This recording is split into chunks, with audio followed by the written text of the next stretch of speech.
ఆదిలాబాద్ ఉంది. ఆదిలాబాద్లో మా ప్రతినిధి జోషి మనకి అందుబాటులో ఉన్నారు. ఆదిలాబాద్లో వరుస బీభత్సం చూసినట్టు వరద దాదాపుగా అన్ని ప్రాంతాలకు కూడా బీభత్సాన్ని సృష్టించినటువంటి పరిస్థితి కనిపిస్తుంది. అక్కడ భారీ వర్షాలకు జనజీవనం మొత్తం అతలాకుతలటువంటి పరిస్థితి ఉంది. జిల్లా వ్యాప్తంగా ధ్వంసమయ్యే చాలా వరకు రోడ్లు, అక్కడ ఉన్నటువంటి జనజీవనం స్తంభించిపోయింది.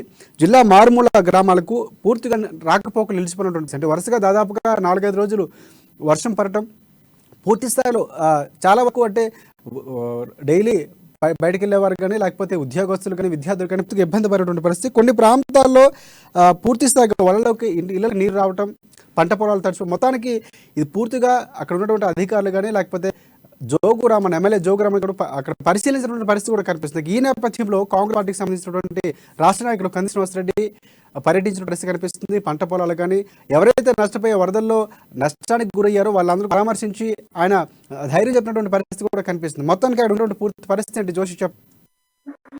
Good evening Rajasekhar. ఆదిలాబాద్ ఉమ్మడి జిల్లా వ్యాప్తంగా కూడా గత కొద్ది రోజుల నుండి కురుస్తున్నటువంటి ఏకదాటి వర్షాలన్నీ కూడా జనజీవనాన్ని పూర్తిగా అస్తవ్యస్తంగా మార్చినటువంటి నేపథ్యం. ఒకవైపున పూర్తిగా అంటే పట్టణాల్లో గ్రామీణ ప్రాంతాల్లో ఉన్నటువంటి వాళ్ళు అనే తేడా లేకుండా అందరినీ కూడా చాలా తీవ్రమైనటువంటి ఇబ్బందుల్లోకి నెట్టివేసినటువంటి యొక్క వర్ష బీభత్సము ప్రధానంగా ఏవైతే స్లమ్ ఏరియాస్ ఉంటాయో ఆ స్లమ్ ఏరియాలో ఉండేటటువంటి పేదల ఇళ్ళు అలాగే వ్యవసాయానికి సంబంధించినటువంటి పంట పొలాలు వీటిని పూర్తిగా ధ్వంసం చేసినటువంటి పరిస్థితులు అయితే కనిపిస్తున్నాయి. ఇక మరోవైపు చూసుకున్నట్లయితే పట్టణ ప్రాంతాల నుండి గ్రామీణ ప్రాంతాలకు వెళ్లేటటువంటి మార్గాలు కావచ్చు, ఆ మార్గాల్లో ఉన్నటువంటి బ్రిడ్జిలు కావచ్చు, ఇవి కూడా ధ్వంసమైనటువంటి నేపథ్యంలో పూర్తిగా అంటే దాదాపు 10ల సంఖ్యలో ఉమ్మడి జిల్లా వ్యాప్తంగా 10ల సంఖ్యలో డజన్ల సంఖ్యలో గ్రామాలకు పూర్తిగా రాకపోకలు బాహ్య ప్రపంచంతో నిలిచిపోయినటువంటి పరిస్థితులు అయితే ఉన్నాయి. అయితే ఈ యొక్క నేపథ్యంలో ముఖ్యంగా మనం చూసుకుంటున్నట్లయితే ఆదిలాబాద్ నియోజకవర్గంలో ఉన్నటువంటి 3 మండలాలు కూడా ఈ యొక్క వర్షానికి పూర్తిగా ప్రభావితమైనట్లుగా మనకు తెలుస్తుంది. కేంద్రంతో పాటుగా జైనత్ బేల మండలాల్లోని చాలా అత్యధిక గ్రామాలన్నీ కూడా ఈ యొక్క వర్ష బీభత్సానికి బలైనది.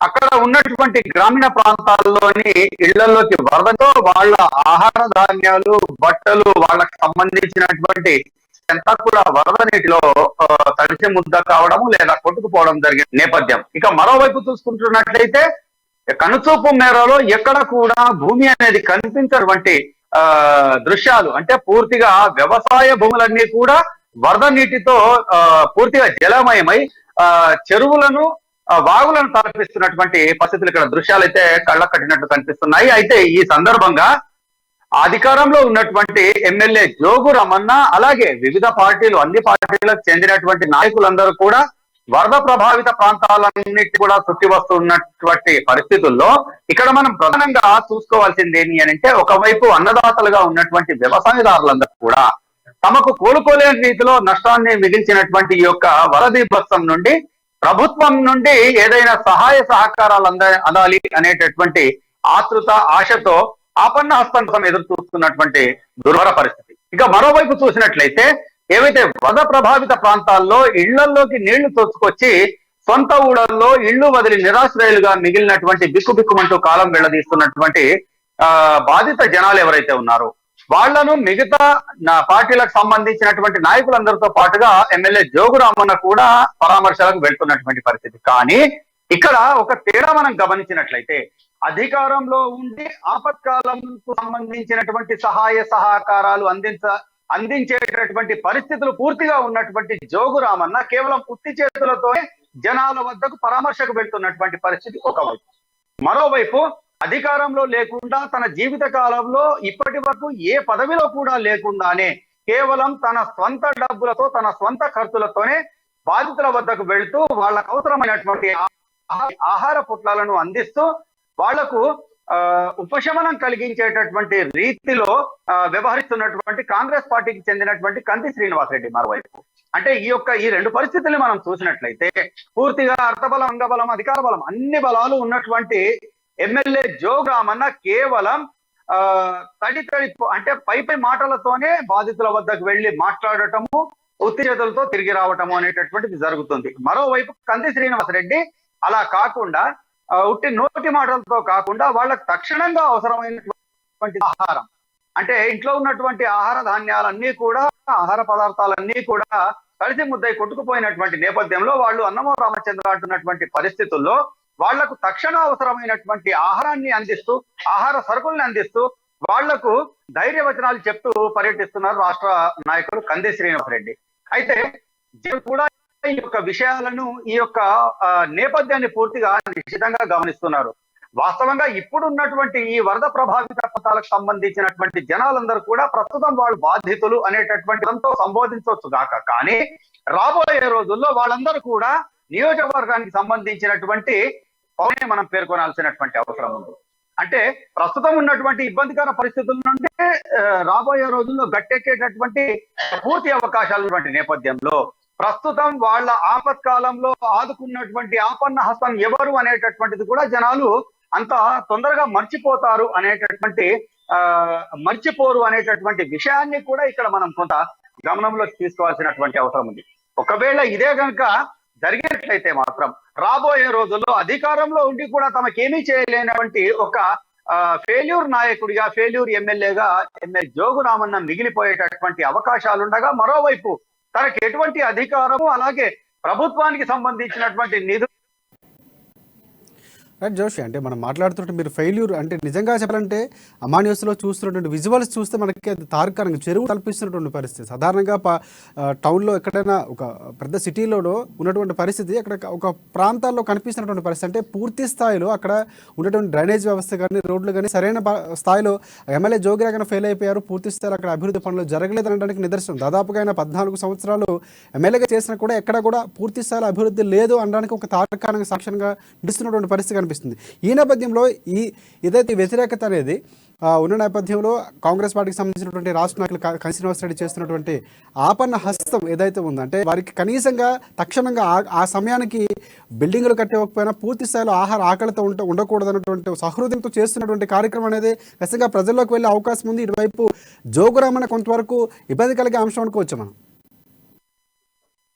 ఖచ్చితంగా అంటే రాజకీయాల్లో ఉన్నటువంటి వ్యక్తులు ఎవరైనా సరే ప్రధానంగా అంటే వాళ్ళ నోటి నుండి వచ్చే మాటలు నిజమా అబద్ధమా అనే విషయాన్ని మనం పక్కన పెడితే ప్రతి ఒక్కరు కూడా రాజకీయాల్లో ఉన్నటువంటి వాళ్ళందరూ కూడా ప్రజాసేవే తమ లక్ష్యము అనేటటువంటి మాటలు తరచూ మాట్లాడుతూ ఉండటం మనం చూస్తూ ఉంటాం. అయితే ప్రజాసేవే లక్ష్యము అని అన్నప్పుడు ప్రజలకు సేవ చేయాల్సినటువంటి సందర్భంలోనే చేతులు ఎత్తేసేటటువంటి నాయకుల్ని ప్రజలు ఏ విధంగా చూస్తారు అనేటటువంటిది కూడా మనం ఇక్కడ గమనించాల్సినటువంటి అవసరం ఉంది. అంటే అన్ని తీరులుగా బాగున్నటువంటి పరిస్థితుల్లో ఏ ప్రజలు కూడా తమ ఆత్మగౌరవానికి విరుద్ధంగా ఎవరు ముందు చేయి చాచనటువంటి పరిస్థితులు ఉంటాయి. కానీ ఇటువంటి ప్రకృతి విపత్తులు, ఆపత్కాలం సంభవించినటువంటి నేపథ్యంలో మాత్రమే వాళ్ళు అంటే ఆపన్న హస్తం కోసం ఎదురు చూసేటటువంటి సందర్భాలు ఉంటాయి.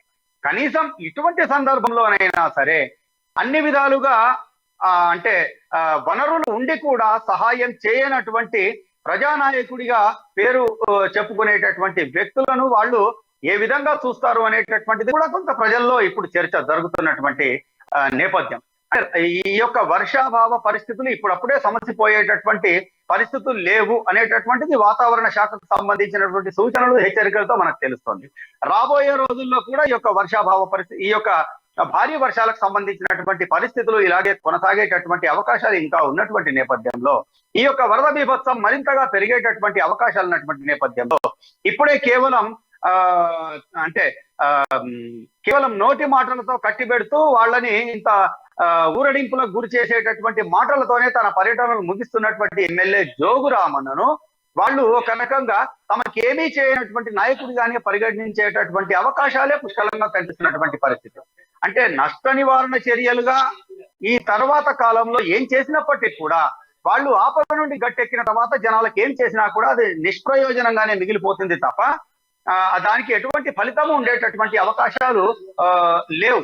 అయితే ఈ సందర్భంలో అంటే వాళ్ళకు అవసరమైనటువంటి ఆహార ధాన్యాలు అందిస్తున్నటువంటి నేపథ్యంలో కంది శ్రీనివాసరెడ్డికి సంబంధించినటువంటి ఒక ఔదార్యాన్ని, సేవానిరతిని జనాలందరూ కూడా కొంత ఒక రకంగా గొప్పగా చర్చించుకుంటున్నటువంటి పరిస్థితులు అయితే ఇక్కడ ఆదిలాబాద్ లో నెలకొని, ఒకవేళ రాబోయే రోజుల్లో గనక అంటే సమీప భవిష్యత్తులో ఎన్నికలు ఉన్నటువంటి నేపథ్యంలో ఈ యొక్క సందర్భాన్ని గనక జనాలు ఖచ్చితంగా గుర్తుంచుకునేటటువంటి అవకాశాలు ఉన్నాయి.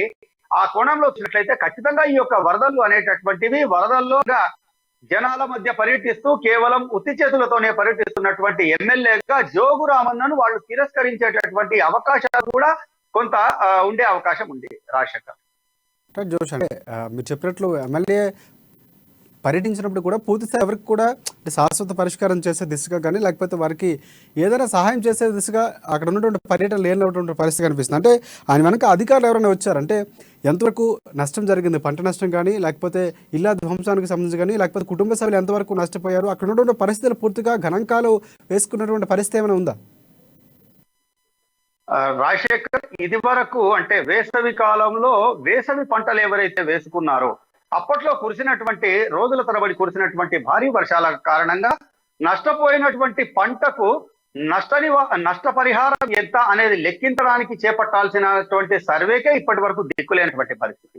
ఇక తాజాగా చూసినట్లయితే ఇక్కడ ఏదైతే తెలంగాణ మహారాష్ట్ర సరిహద్దులో ఉన్నటువంటి డొల్లారా గ్రామ సమీపంలో ఉన్నటువంటి బ్రిడ్జి ఏదైతే ఉందో జాతీయ రహదారి 44వ జాతీయ రహదారికి సంబంధించినటువంటి ఆ బ్రిడ్జ్ పై నుండి వాహనాల రాకపోకలు నిలిపివేసినటువంటి సందర్భంలో అక్కడి పరిస్థితులందరినీ కూడా పర్యవేక్షించడానికి జిల్లా కలెక్టర్ తో పాటుగా జిల్లా ఎస్పీ అలాగే సంబంధిత నేషనల్ హైవే అథారిటీకి సంబంధించినటువంటి సంబంధిత అధికారులందరూ కూడా అక్కడ ఉన్నారు.